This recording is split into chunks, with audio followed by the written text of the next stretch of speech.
Hello बच्चों, तो कैसे हैं आप सभी।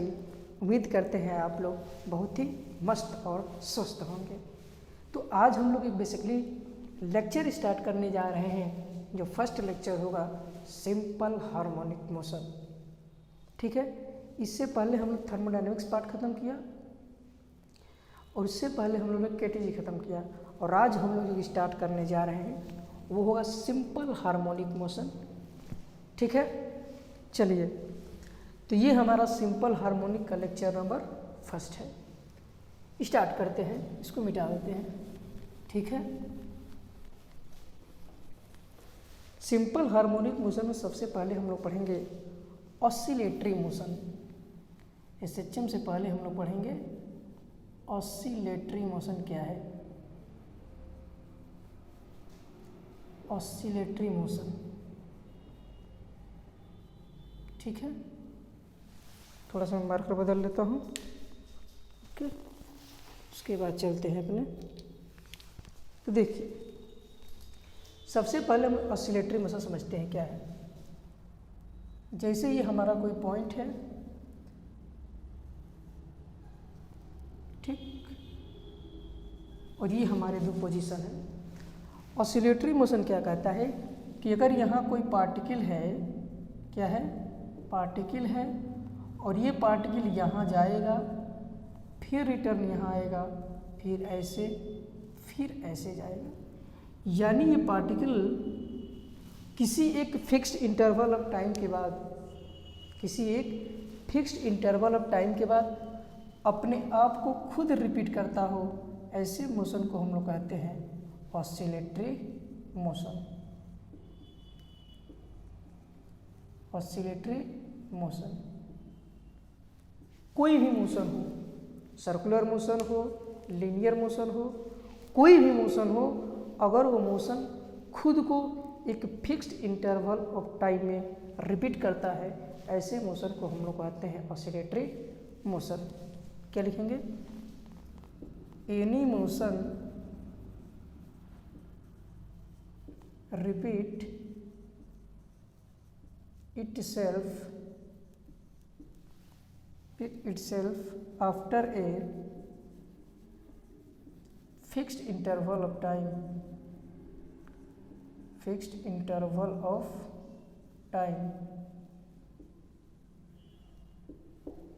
कोई भी मोशन हो, अगर वो मोशन अपने आप को एक फिक्स्ड इंटरवल ऑफ टाइम के बाद रिपीट करता है, ऐसे मोशन को हम लोग कहते हैं ऑसिलेटरी मोशन। जैसे ये पार्टिकल यहाँ से मान लीजिए यहाँ गया, 1 सेकेंड लगा इसको, फिर यहाँ से यहाँ आया 1 सेकेंड, फिर यहाँ से गया 1 सेकेंड, यहाँ से आया 1 सेकेंड, यानी एक फिक्स्ड इंटरवल ऑफ टाइम में पार्टिकल जो अपने आप के खुद रिपीट करता है, ऐसे मोशन को हम लोग कहते हैं ऑसिलेटरी मोशन। जैसे मान लीजिए यहाँ पे सर्कल है, क्या है, सर्कल है, ठीक। अब ये यहाँ से पार्टिकल यहाँ जाएगा और फिर से अपने मोशन को क्या कर देगा, ये रिपीट कर देगा। ऐसे मोशन को हम लोग कहते हैं पीरियोडिक मोशन। क्या कहते हैं? Periodic motion. ये ऑसिलेटरी मोशन नहीं है बाबू, ये है हमारा पीरियोडिक मोशन। क्या है? Periodic motion. पीरियोडिक मोशन का मतलब होता है कोई भी पार्टिकल अपने आप को एक फिक्स्ड इंटरवल ऑफ टाइम में क्या करे, रिपीट करे। जैसे ये सर्कुलर मोशन हो गया, तो ये सर्कुलर मोशन क्या होता है, ये होता है हमारा पीरियोडिक मोशन। क्या होता है ये? Periodic motion. और ये जो होता है हमारा, इसको बोलते हैं बैक, और ये हमारा होता है फोर्थ। यानी जब आगे पीछे, कभी आगे कभी पीछे, आगे पीछे एक फिक्स्ड इंटरवल ऑफ टाइम में करे, उसको हम लोग कहते हैं ऑसिलेटरी मोशन। यानी इसको क्या लिख देंगे?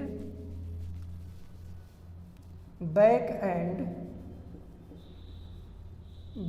And fourth motion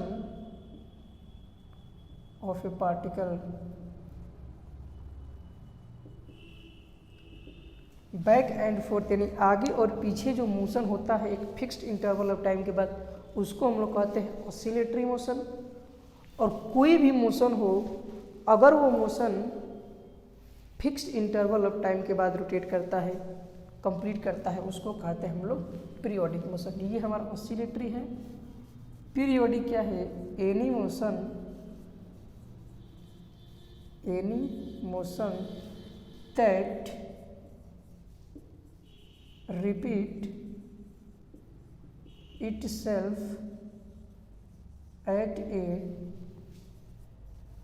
fixed interval of time, at a fixed interval of time is called periodic motion, is called periodic motion। आए समझ में?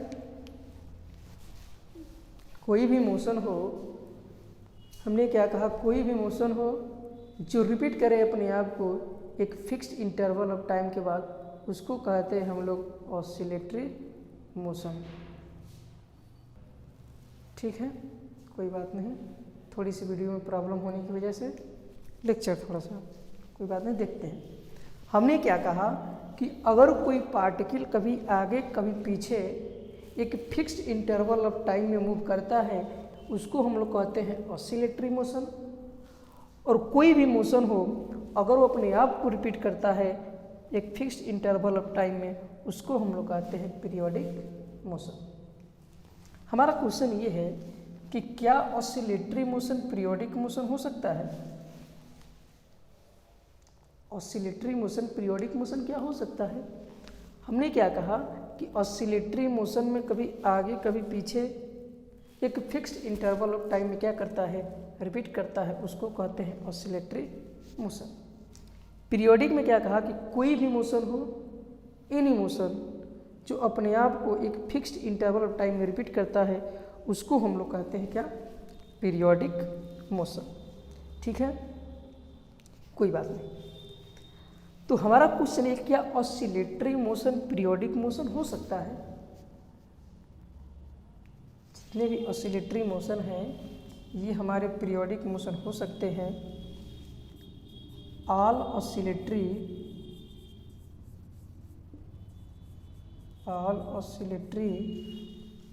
मोशन आर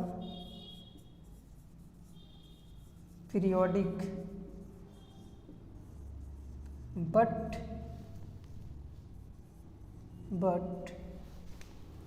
all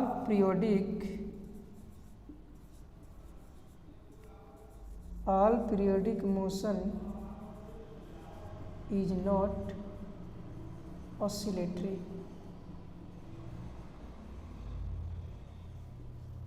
हमने क्या कहा कि जितने भी ऑसिलेटरी मोशन है वो पीरियोडिक हो सकते हैं, लेकिन सभी पीरियोडिक मोशन ऑसिलेटरी नहीं हो सकते, एक्सेप्ट एनर्जी इज लॉस्ट।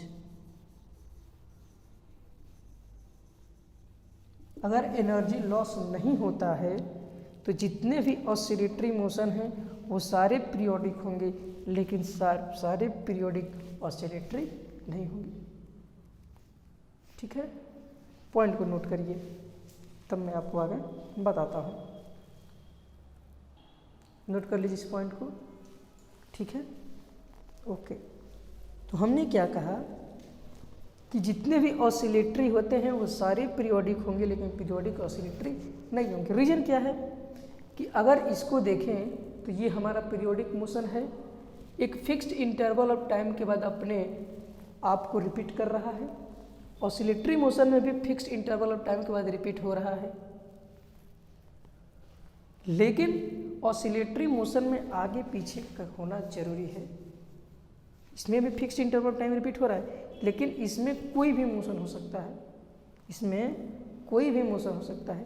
तो जितने भी ऑसिलेटरी हैं पीरियोडिक हो सकते हैं, लेकिन सारे पीरियोडिक ऑसिलेटरी हो सकते हैं ऐसा पॉसिबल नहीं। ठीक है, ओके, मिटा देते हैं इसको।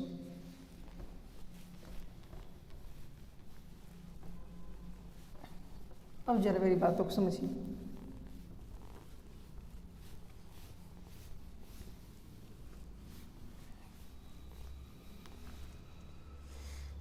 जैसे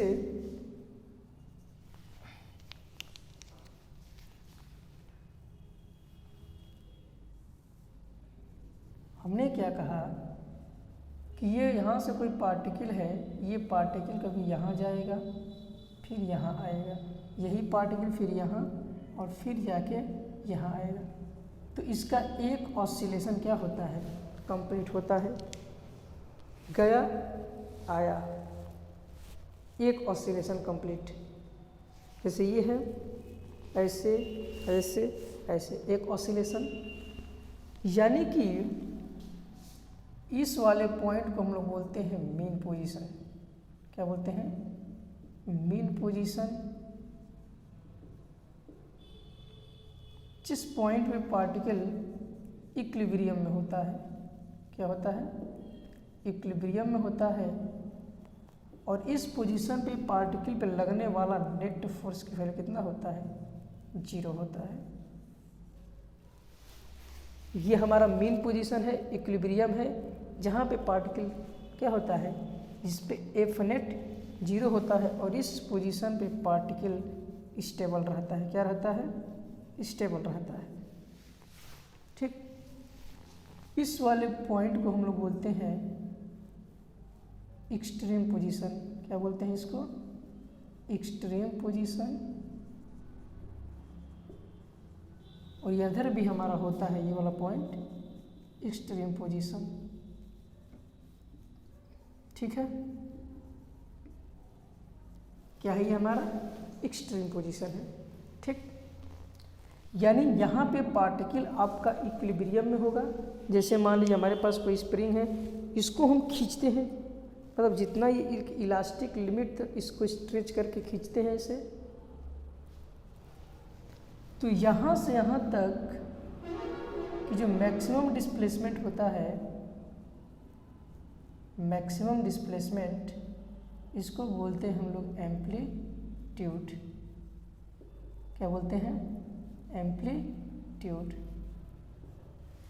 यानी जैसे मैंने स्प्रिंग को ऐसे खींचा तो पार्टिकल एक मैक्सिमम डिस्प्लेसमेंट तक खींचे, तो मीन पोजीशन से एक्सट्रीम पोजीशन के बीच की जो मैक्सिमम डिस्प्लेसमेंट होगा, यानी मैक्सिमम डिस्टेंस होगा, उसको हम लोग कहेंगे एम्पलीट्यूड। ये हमारा होता है मीन पोजीशन और ये हमारा होता है एक्सट्रीम पोजीशन, और ये भी हमारा एक्सट्रीम पोजीशन। तो इसको हम लोग लिखते हैं प्लस ए एम्पलीट्यूड, और इधर होता है हमारा माइनस ए एम्पलीट्यूड। यानी ये जितना मैक्सिमम डिस्टेंस जाएगा उसका एम्पलीट्यूड कहलाएगा। यानी मीन पोजीशन से एक्सट्रीम पोजीशन के बीच की जो सबसे मैक्सिमम दूरी होगी, डिस्प्लेसमेंट होगा, उसको हम लोग कहेंगे एम्पलीट्यूड। आया समझ में? फिर और ज़रा नोट कर लीजिए, तब आगे आपको हम बताते हैं। ठीक है, देखिए जरा इस वाले पॉइंट को देखिए। अब देखिए क्या होता है कि अगर ये पार्टिकल इस डायरेक्शन में डिस्प्लेस होगा, मान लीजिए इस डायरेक्शन में एक्स डिस्प्लेस होता है। जैसे मैंने स्प्रिंग में आपको बताया था कि स्प्रिंग को ऐसे जब खींचते हैं तो पार्टिकल एक्स डिस्टेंस स्प्रिंग इधर आती है और इस पर एक फोर्स लगता है इसके अपोजिट डायरेक्शन में, F equal to k x. क्या लगता है, restoring force F equal to k x. अब यही पार्टिकल जब इधर आएगा तो इस पर भी एक स्टोरिंग फोर्स लगेगा F equal to k x, जो किसकी तरफ लगेगा, मीन पोजीशन की तरफ लगेगा। कहाँ लगेगा, मीन पोजीशन की तरफ। ठीक है, तो होता क्या है, F इजकल टू लिखते हैं हम लोग के x.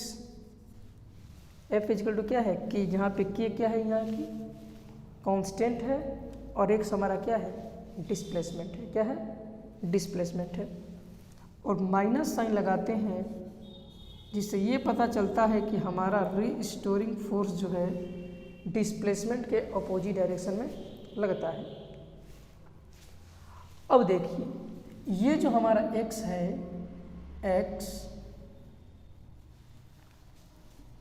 x should be always always measured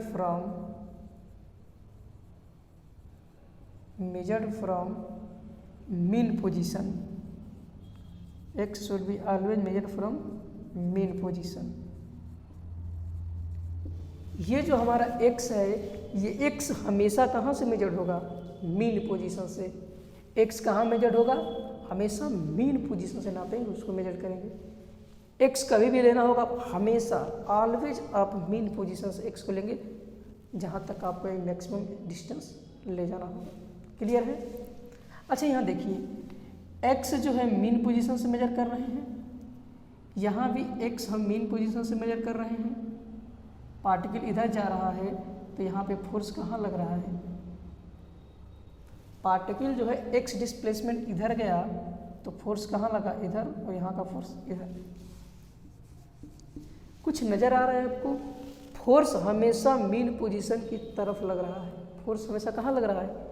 mean position की तरफ, यानी force always acts towards mean position. Force always acts toward mean position. कहने का मतलब ये है कि ये जो पार्टिकल कभी आगे कभी पीछे, कभी आगे कभी पीछे जा रहा है, तो डिस्प्लेसमेंट जब इधर होगा तो फोर्स मीन पोजीशन की तरफ, पार्टिकल जब इधर जाएगा तो फोर्स भी मीन पोजीशन की तरफ। यानी x तो आपका मीन पोजीशन से अवे है, लेकिन रीस्टोरिंग फोर्स जो लग रहा है वो हमेशा मीन पोजीशन के तरफ लग रहा है। क्लियर है मेरी बात? यानी x जो है आपका मीन पोजीशन से मेजर होगा और फोर्स हमेशा लगेगा किसकी तरफ? मीन पोजीशन की तरफ। ठीक है, ये कुछ इंपॉर्टेंट पॉइंट है, इसको नोट कर लीजिए। वीडियो को पॉज करके नोट कर लीजिए। वीडियो में किसी दिक्कत हो गई है इस तरीके से नोट कर लें आप, प्लीज़ इसके लिए सॉरी। नोट कर लीजिए, फिर मैं आपको समझा देता हूँ एक बार। क्लियर है अब? ओके, ठीक है। थोड़ा सा मेरा कैमरा ख़राब है, जिसके लिए मैं क्षमा मांगता हूँ आपसे, सॉरी। मैंने क्या कहा कि जो x है वो हमेशा आप मेजर करेंगे मीन पोजीशन से, और फोर्स जो है हमेशा लगेगा आपका किसकी तरफ? मीन पोजीशन की तरफ, और x आपका मीन पोजीशन से मेजर होगा। क्लियर है? नोट कर लीजिए। अब वीडियो को पॉज करके नोट कर लीजिए। ठीक है, कोई बात नहीं। यहाँ समझते हैं, इसको ज़रा सा मिटाते हैं हम, मिटा दें इसको। ओके, जरा यहाँ देखिए, F इजकल टू लिख सकते हैं minus k x to the power n। F equal to minus k x to the power n, where n जो है आपका 1, 3, 5, 7, 9 etc, जहाँ आपकी n की वैल्यू क्या क्या होनी चाहिए? ऑड नंबर होनी चाहिए। क्या होना चाहिए? Odd number. क्यों? देखिए, ये हमारा अगर x की वैल्यू को आप 1 लेते हैं, सॉरी पॉजिटिव रखना है, x की वैल्यू क्या रखते हैं? पॉजिटिव, तो f क्या मिलेगा आपको? नेगेटिव मिलेगा। अगर x की वैल्यू आप नेगेटिव रखते हैं तो f की वैल्यू क्या मिल जाएगा आपको? पॉजिटिव मिल जाएगा। मेरी बात समझ में आई कि नहीं आपको? अगर x की वैल्यू पॉजिटिव लेंगे तो f की वैल्यू क्या आ जाएगी? नेगेटिव। जरा देखते हैं, एक एक करके चेक करते हैं। f equal to minus k x, n की जगह पे 1 रखते हैं। क्या रखते हैं? 1, यानी x हमारा कैसा है? पॉजिटिव लिया हमने, तो फोर्स आपका कैसा आया है? नेगेटिव। अगर इसी n की जगह पे अगर 2 ले लूँ और x की वैल्यू में ले, सॉरी 3 ले लूँ और x की वैल्यू में माइनस ले लूँ, क्या ले लूँ? नेगेटिव ले लूँ। x की वैल्यू मैंने क्या लिया? नेगेटिव। देखिए रखता हूँ, x की वैल्यू क्या मैंने लिया है? नेगेटिव, और n की वैल्यू मैंने रखा है 3। क्या रखा है?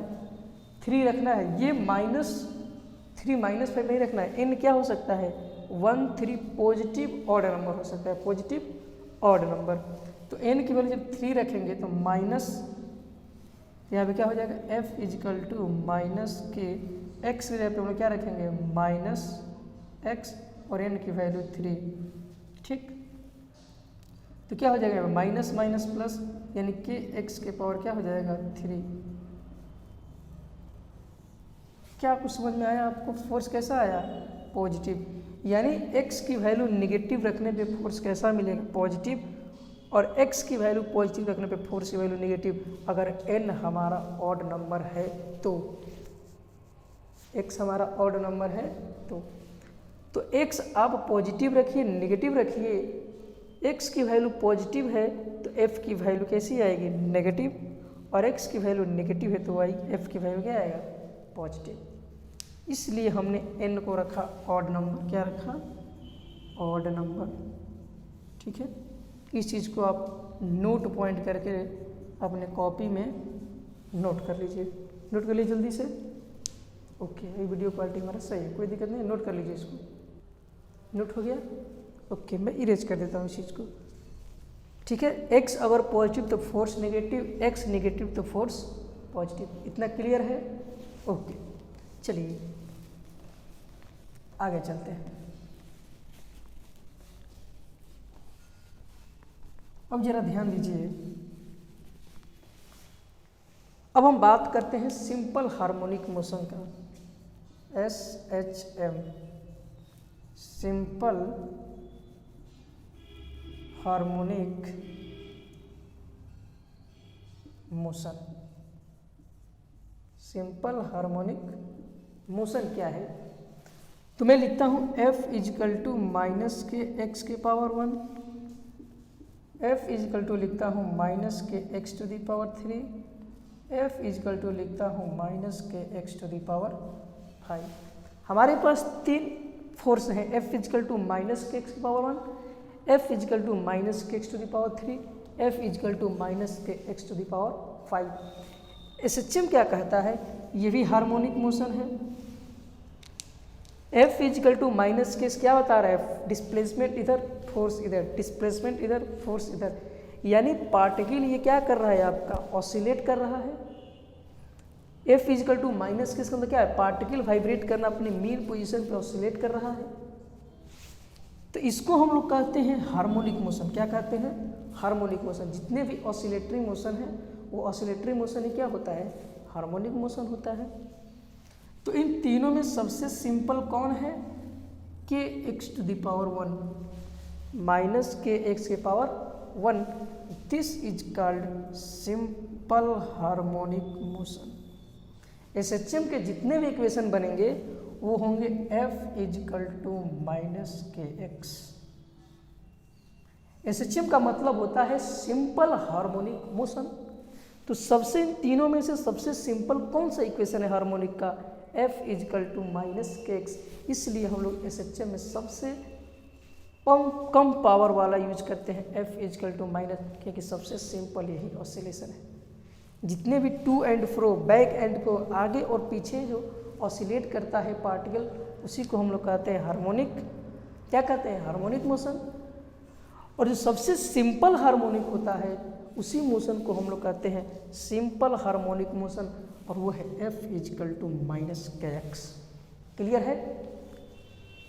नोट कर लीजिए इसको, F equal to minus k x सबसे सिंपल हार्मोनिक मोशन है। क्लियर है? कोई बात नहीं। मैं गया तो थोड़ा सा देखने की वीडियो क्वालिटी कैसी है, सही चल रही है कि नहीं। ठीक है, तो आज हमने एक रिव्यू कर देता हूँ आपको। हमने क्या पढ़ा? सबसे पहले पढ़ा हमने पीरियोडिक मोशन। कोई भी मोशन हो, कोई भी मोशन हो, अगर वो खुद को रिपीट करता है उसको कहते थे हम लोग पीरियोडिक मोशन। ऑसिलेटरी मोशन में क्या कहा कि back and forth thing, to and fro, आगे और पीछे जो ऐसे ऐसे पार्टिकल अपने मीन पोजीशन से कभी आगे कभी पीछे, कभी आगे कभी पीछे, ऐसे ऐसे ऑसिलेट करता है, उसको हम लोग बोलते हैं ऑसिलेशन मोशन। हमने क्या बताया कि जितने भी पीरियोडिक मोशन होते हैं वो ऑसिलेटरी मोशन नहीं होते हैं। क्यों नहीं होते? पीरियोडिक मोशन क्या ये टू एंड फ्रो कर रहा है? ये भी अपने आप को रिपीट कर रहा है, ऑसिलेशन में भी रिपीट कर रहा है, लेकिन ऑसिलेशन में टू एंड फ्रो है और यहाँ पे टू एंड फ्रो नहीं है। इसलिए जितने भी ऑसिलेटरी मोशन हैं वो पीरियोडिक हो सकते हैं, लेकिन हर एक पीरियोडिक मोशन ऑसिलेटरी हो ऐसा पॉसिबल नहीं है, क्योंकि सर्कुलर मोशन आपका ऑसिलेटरी मोशन नहीं है। तो जब ऑसिलेटरी नहीं है तो फिर एसएचएम भी नहीं है। तो ऑसिलेटरी मोशन सर्कुलर मोशन आपका ना तो ऑसिलेटरी है ना ही हार्मोनिक है, इसलिए हम इसको एसएचएम नहीं बोल सकते, सिंपल हार्मोनिक मोशन नहीं है। सर्कुलर मोशन आपका सिंपल हार्मोनिक मोशन नहीं है। अर्थ रोटेट करती है एक फिक्स्ड इंटरवल ऑफ टाइम में, वो भी अपने आप को रिपीट करती है, लेकिन टू एंड फ्रो नहीं करती, इसलिए ऑसिलेटरी मोशन नहीं, वो क्या है, पीरियोडिक है। तो ऑसिलेटरी में भी अपने ऑसिलेटरी पीरियोडिक क्या कहते हैं, कोई भी मोशन हो, ऑसिलेटरी में टू एंड फ्रो मोशन है, एक फिक्स्ड इंटरवल ऑफ टाइम के बाद क्या कर रहा है, अपने आप को रिपीट कर रहा है। तो जितने भी ऑसिलेटरी हैं वो पीरियोडिक हो सकते हैं, लेकिन एवरी पीरियोडिक मोशन ऑसिलेटरी हो ऐसा पॉसिबल नहीं है। क्लियर है। फिर हमने आपको बताया कि इसको मीन पोजीशन बोलते हैं, इसको स्ट्रीम, और ये हमारा एक्सट्रीम। तो सबसे जो मैक्सिमम डिस्प्लेसमेंट होता है पार्टिकल का वो होता है हमारा एम्पलीट्यूड। क्लियर है। मीन पोजीशन पे पार्टिकल अपने इक्विलिब्रियम में होता है, यहाँ पे नेट फोर्स 0, तो ये पार्टिकल कैसा होता है, इस पोजीशन पे स्टेबल नजर आता है। कैसा होता है, स्टेबल। उसके बाद हमने आपको बताया F = -kx⁴n रखते हैं, यहाँ पे n 1 3 5 ऑड नंबर होना चाहिए, और इस तरीके से हमारा एसएचएम क्या है। तो आज इतना ही नोट करिए, देखते हैं आगे क्या होता है। नोट कर लीजिए। ओके। और x जो है हमें always measured mean position, x को हमेशा हम कहाँ से मेजर करेंगे, मीन पोजीशन की तरफ से, मीन पोजीशन से। और f जो है always acts toward, f always act towards mean position. ठीक है। और k हमारा क्या है, कांस्टेंट है। क्या है, कांस्टेंट है। इस तरीके से हम इस चीज़ों को आगे और पढ़ेंगे। ठीक है। तो आज का लेक्चर हम यहीं पे समाप्त करते हैं। ठीक है। अगर कोई भी टॉपिक में आपको प्रॉब्लम हो कमेंट करके बताएं, हम आपके सॉल्यूशन को तुरंत आपको क्या करेंगे, सॉल्व करने का प्रयास करेंगे। ठीक है प्यारे बच्चों, तो खूब मन लगा के पढ़ाई कीजिए और आप अपनी लाइफ में एक अच्छे और ऊंचे स्थान की क्या करिए, ग्रहण करें। ठीक है। अच्छे ऊंचे स्थान पे आप पहुँचे। ठीक है। ओके, कोई बात नहीं, मन से पढ़ाई कीजिए और दिल लगा के पढ़ाई कीजिए। Best of luck.